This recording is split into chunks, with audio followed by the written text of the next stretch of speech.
رمضان کے مہینے میں کون کون سے لوگوں کی بخشش نہیں ہوتی؟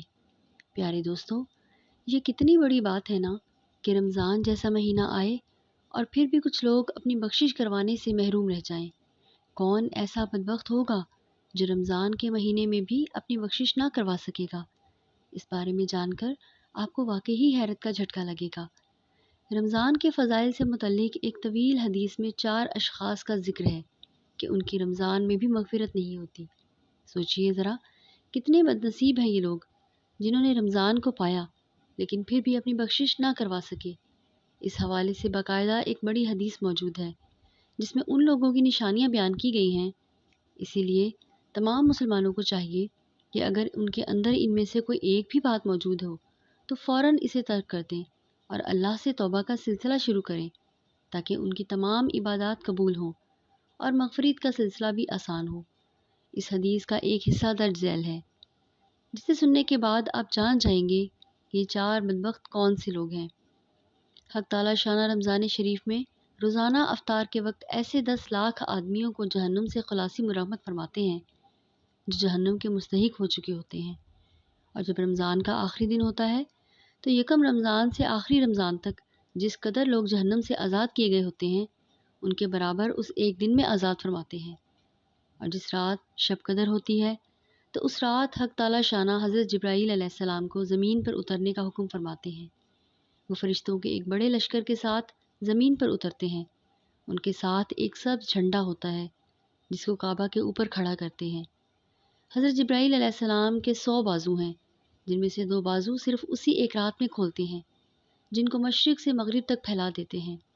پھر حضرت جبرائیل علیہ السلام فرشتوں کو تقاضا فرماتے ہیں جو مسلمان آج کی رات کھڑا ہو یا بیٹھا ہو، نماز پڑھ رہا ہو یا ذکر کر رہا ہو، اس کو سلام کریں اور اس سے مصافحہ کریں اور ان کی دعاؤں پر آمین کہیں۔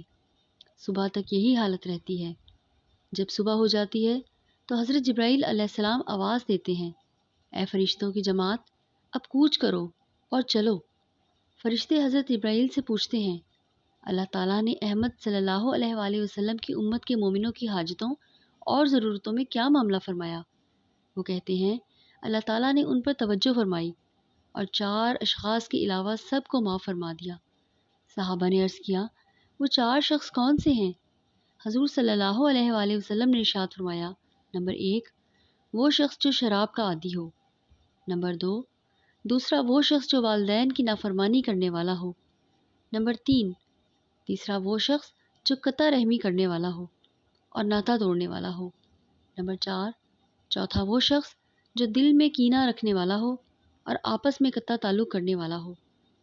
پھر جب عید الفطر کی رات ہوتی ہے تو اس رات کے نام آسمانوں پر لیلۃ الجائزہ یعنی انعام کی رات رکھا جاتا ہے۔ اور جب عید کی صبح ہوتی ہے تو حق تعالی شانہ فرشتوں کو تمام شہروں میں بھیجتے ہیں۔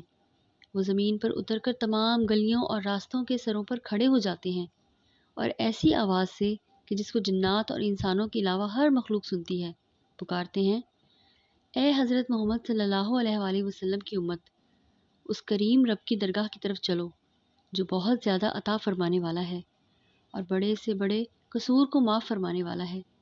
اور پھر جب لوگ عیدگاہ کی طرف نکلتے ہیں تو حق تعالی شانہ فرشتوں سے دریافت فرماتے ہیں، کیا بدلہ ہے اس مزدور کا جو اپنا کام پورا کر چکا ہو؟